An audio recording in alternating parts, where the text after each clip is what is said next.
जननी जन्मभूमि स्वर्ग से महान है। जननी जन्मभूमि स्वर्ग से महान है और इसके वास्ते ही इस पुण्य भूमि भारत भूमि पर, और हम तो कितने सौभाग्यशाली हैं, हमारे पूर्व जन्म कितने अच्छे हैं, पुण्य किए हैं, जिसके कारण हमको मां नर्मदा की गोद मिली। नर्मदा जी का नाभि स्थल है हलिया, जहां हम जन्म लिए उनकी गोद में, तो हम कितने सौभाग्यशाली हैं। और इसलिए हमारा तन मन धन और पूरा जीवन इस मातृभूमि की सेवा के लिए समर्पित है।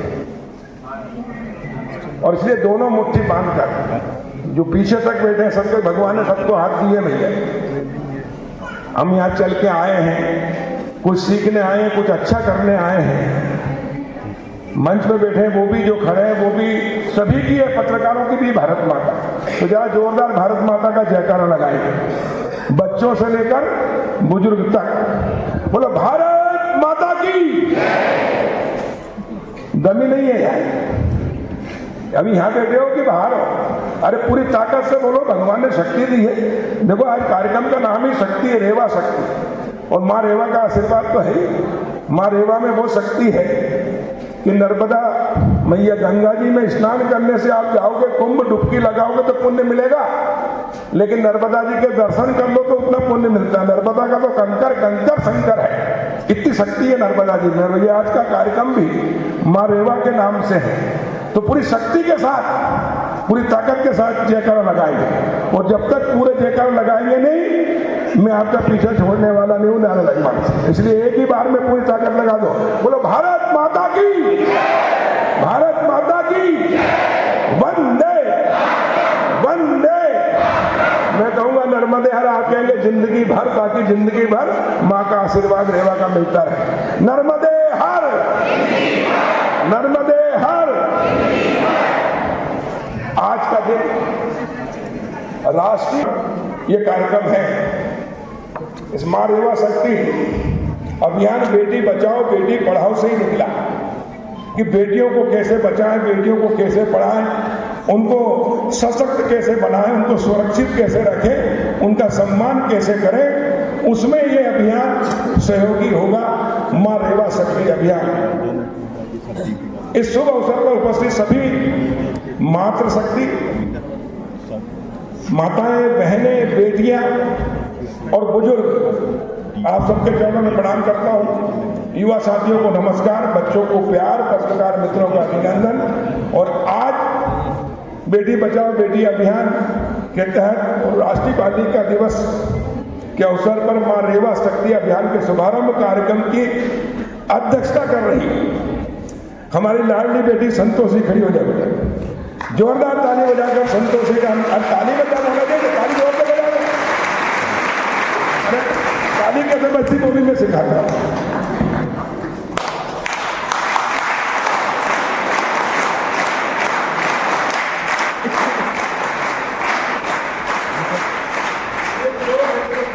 तीन बार बजाओगे, आपका स्वास्थ्य ठीक रहेगा, आपका अंग अंग स्वस्थ हो जाएगा, एक एक नस उसके अंदर खून जाएगा, हवा जाएगी, और इसलिए आप स्वस्थ रहेंगे।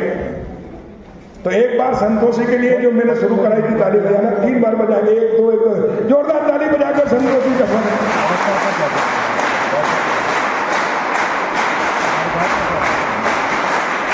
बहुत बहुत धन्यवाद। मंच पर विराजमान हमारे सभी भारतीय जनता पार्टी के जिला अध्यक्ष सहित सभी अतिथिगण, सबने अपने अपने विचार रख दिए। समय भी ज्यादा हो गया, सुनने की भी क्षमता होती है, लेकिन मैं इसका सार बताऊंगा आपको। सबसे पहले तो मैं कलेक्टर सहित पूरी जिला प्रशासन टीम और महिला बाल विकास की टीम को बधाई देता हूं कि उन्होंने प्रधानमंत्री नरेंद्र मोदी जी, मुख्यमंत्री डॉक्टर मोहन यादव जी, प्रदेश और केंद्र सरकार द्वारा चला गया अभियान बेटी बचाओ बेटी पढ़ाओ, इसको नीचे तक, हर घर तक पहुंचाना, हर परिवार तक पहुंचाने का दृढ़ इच्छा शक्ति से संकल्प लेकर ये जो अभियान शुरू किया है उसके लिए इनको बधाई, और इनके लिए भी जोरदार ताली उसी प्रकार बजे जैसे संतोषी के लिए बजी।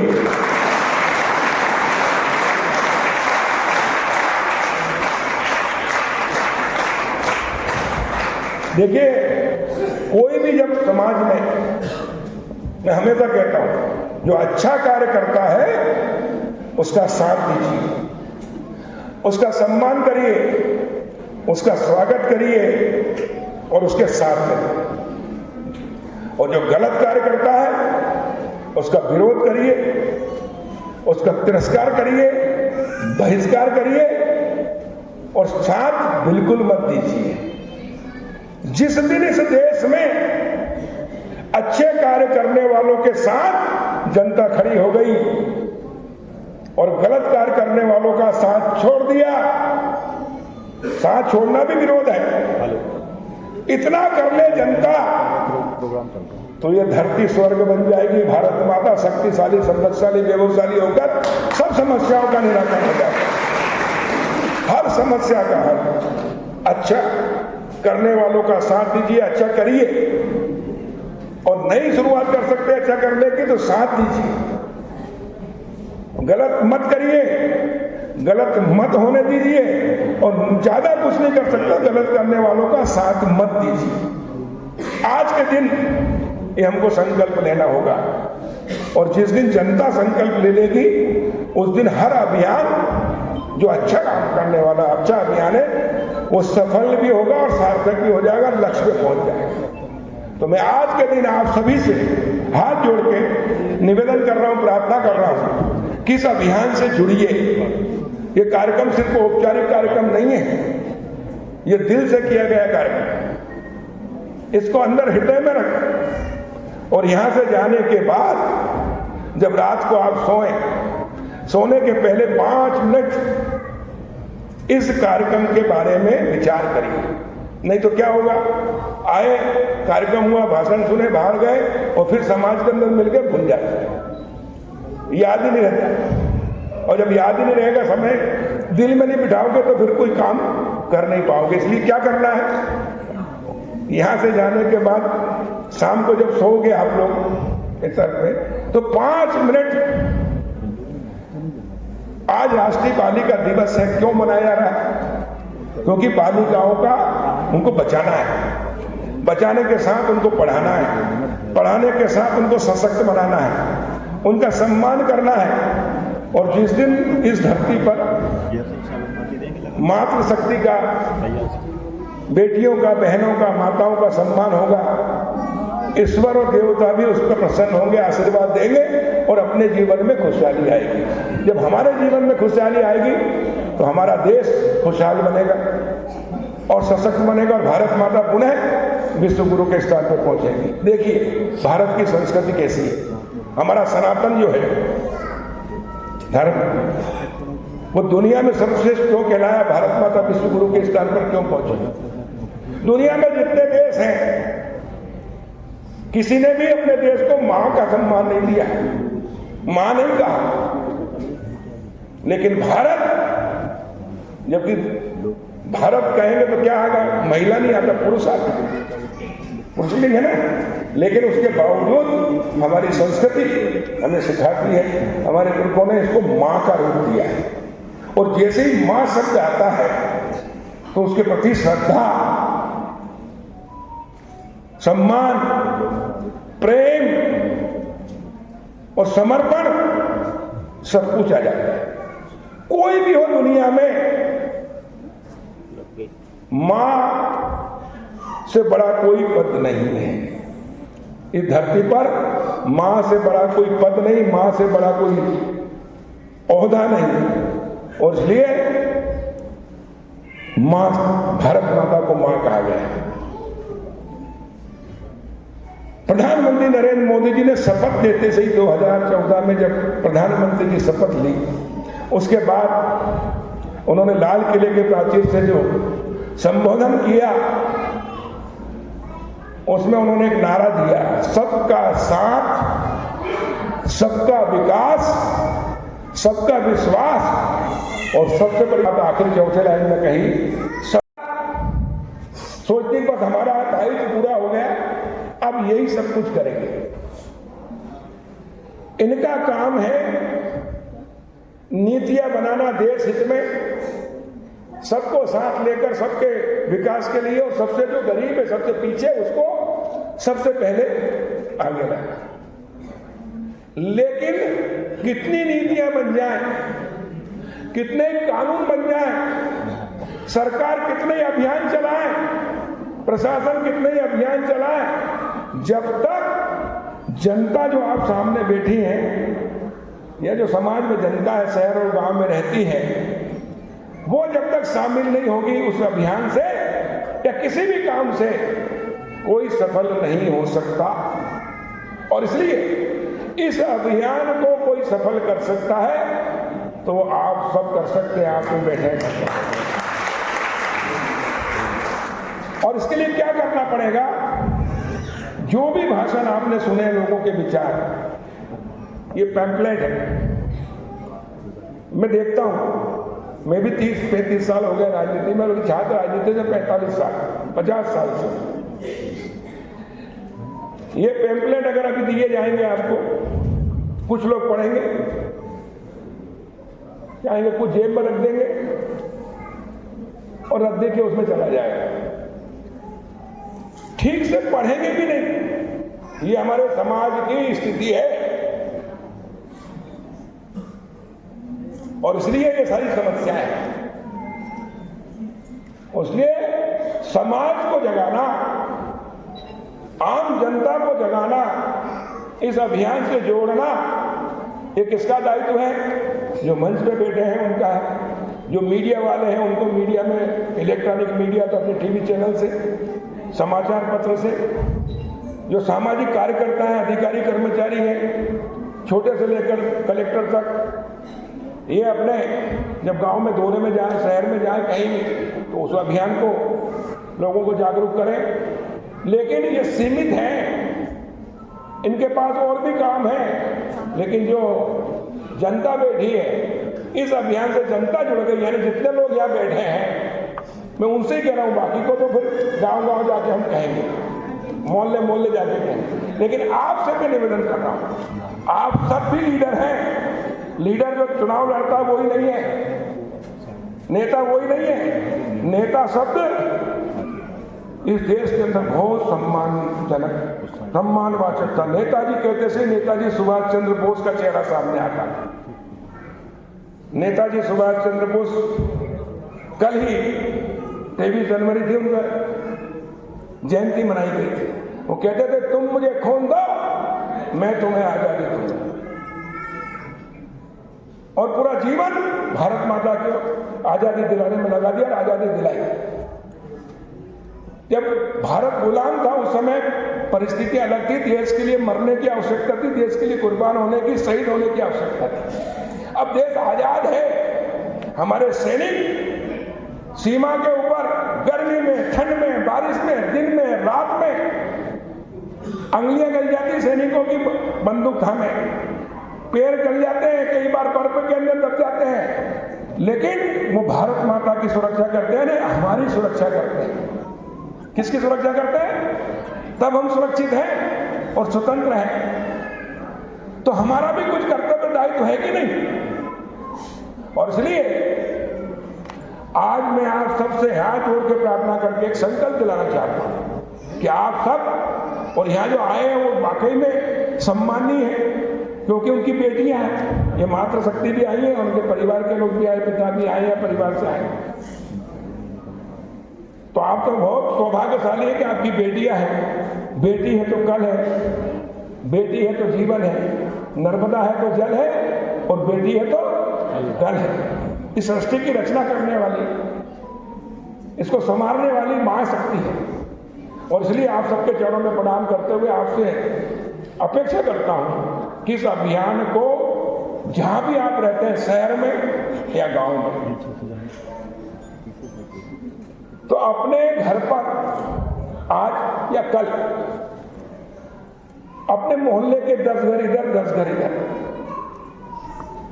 उनके जाकर उनको निमंत्रण दो, अपने घर बुलाओ, पानी पिलाओ, पानी पिला सकते हो, चाय पिलाओ, मिठाई खिला सकते हो, कि कल मैं हरदा पॉलिटेक्निक कॉलेज में महिला बालिका दिवस के अवसर पर मां रेवा शक्ति अभियान के अंदर गई थी। हमारा सम्मान हुआ क्योंकि हमारी बेटियां हैं, और उनको बुलाकर कि आपकी कितनी बेटियां हैं, बेटे हैं, और इस अभियान के बारे में पहले रात को समझ लो, पढ़ लो और उनको बताओ।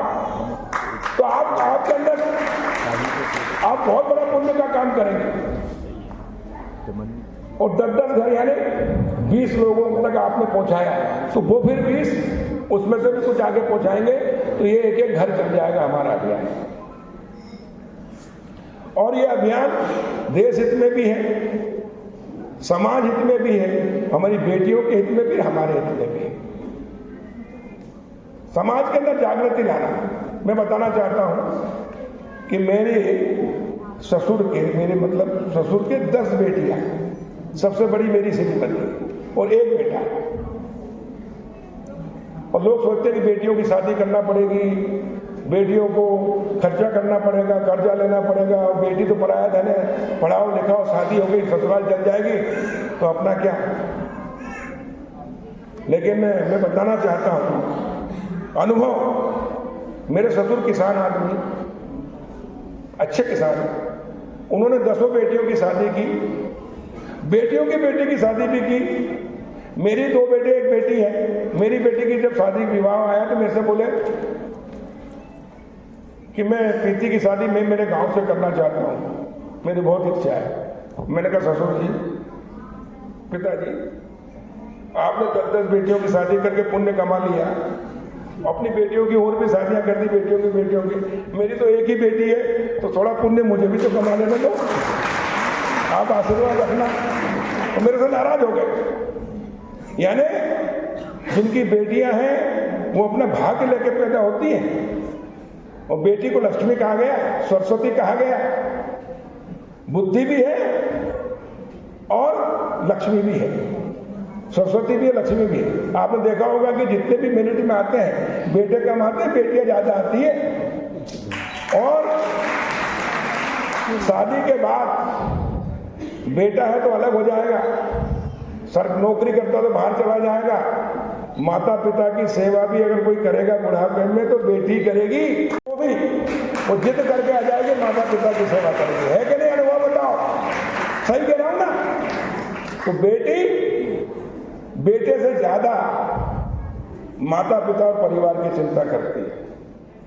बेटा एक अच्छा निकलता है तो एक परिवार का नाम रोशन करता है, लेकिन बेटी तीन परिवार, एक माता पिता, दूसरा ससुराल जाती तो ससुराल पक्ष, और तीसरी भारत माता। ये भी परिवार है हमारा, भारत माता।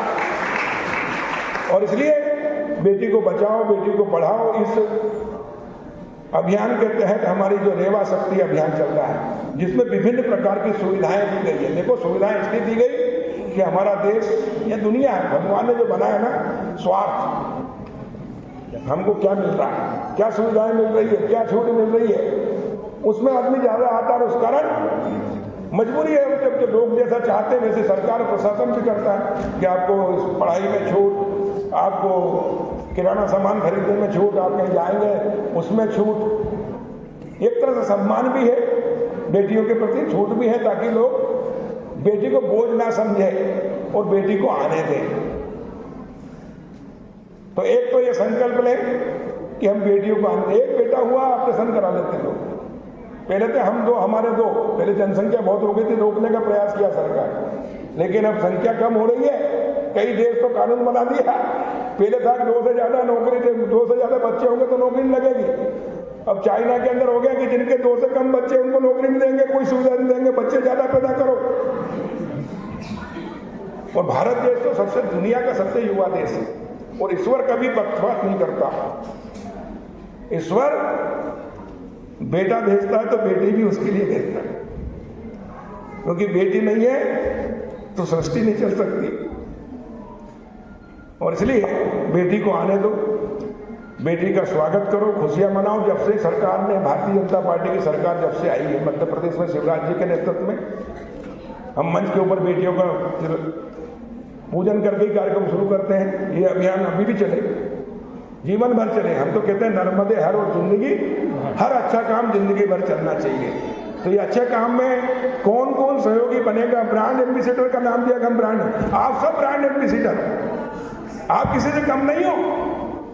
हमारे लिए आप सब नेतृत्व करता हो, नेता। तो कौन कौन इस अभियान को अपने गांव, अपने मोहल्ले में, ज्यादा दूर नहीं कहता भाई, आपको कोई डीजल जलाने नहीं, गाड़ी से जाना नहीं, पैदल तो चल सकते ना 10 घर, और 10 घर इधर जाएंगे सुबह शाम, तो अपने को चलना भी हो जाएगा, तो अपना स्वास्थ्य भी ठीक रहेगा, संपर्क होगा और बहुत अच्छा लगेगा, आपको जीवन में आनंद आएगा। अच्छा काम करने के बाद में जब रात को सोते हैं तो सुकून मिलता है कि आज भगवान ने अच्छा काम कराया, कल और कराना।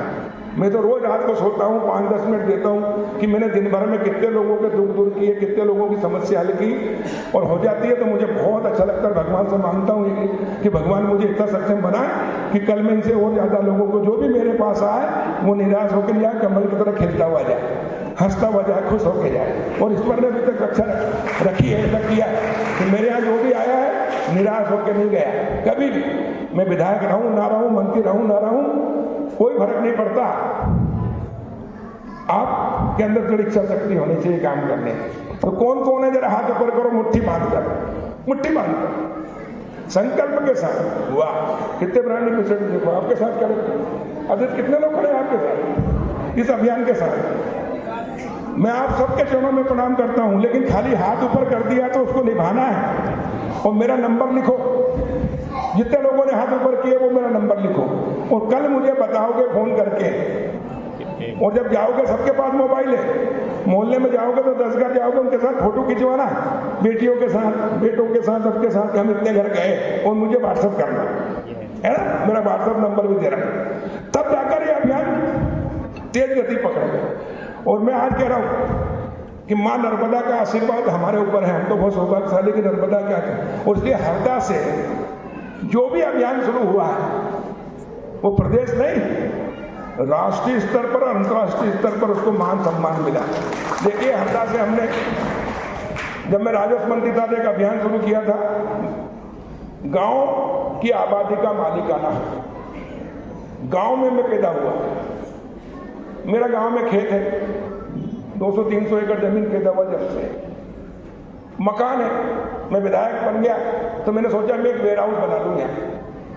तो मैं बैंक में गया, मैंने कहा मुझे वेयर हाउस बनाना, मुझे लोन दीजिए। तो बोला ठीक है साहब, आपको कौन मना कर दीजिए। जब फॉर्म भरा और लोन की बात आई तो बोलता कि आपका शहर में कोई आपके नाम पे मकान या कोई गारंटी होगी तो लोन मिलेगा।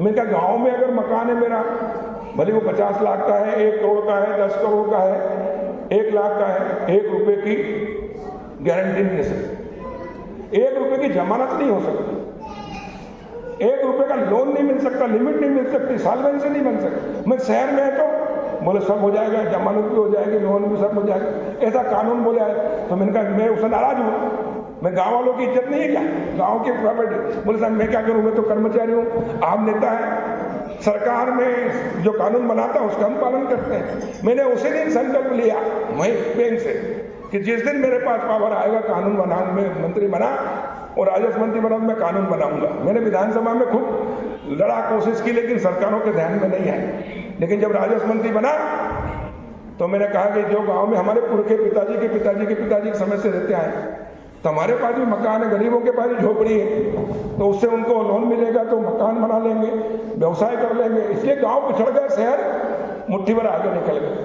उद्योग धंधे व्यापार व्यवसाय जो बड़ा है, ये जितने स्कूल कॉलेज ये सब बैंक के फाइनेंस से हुआ, जितना भी व्यवसाय करा। और जब बैंक से फाइनेंस लेते तो 40% सब्सिडी मिलती है, उससे आगे और लिमिट मिलती है, उससे उधारी भी हो जाए तो भी लिमिट से काम चल जाता है। इसलिए लोग आगे बढ़ गए, रोजगार अरबपति खरबपति हो गए, और गांव में मजदूर और किसान वहीं के वहीं है, पीछे हो गए।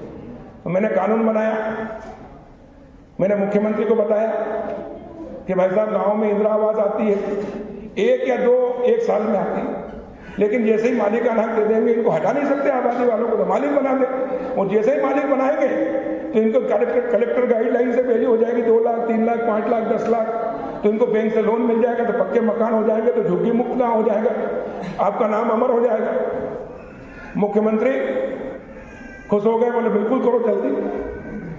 लेकिन उनके पास एक IAS अधिकारी बैठे थे, उनके प्रमुख सचिव थे, वो निकलते थे क्या मालूम कान में क्या भर दिया और उस पर भंवरा मोहल का छत्ता, आग लग जाएगी, ये हो जाएगा वो हो जाएगा। तो मेरे को मुख्यमंत्री का कमल योजना तेरी बहुत अच्छी लेकिन बाद में करेंगे। मैं कितना भी समझाऊं लेकिन वो टालते रहे।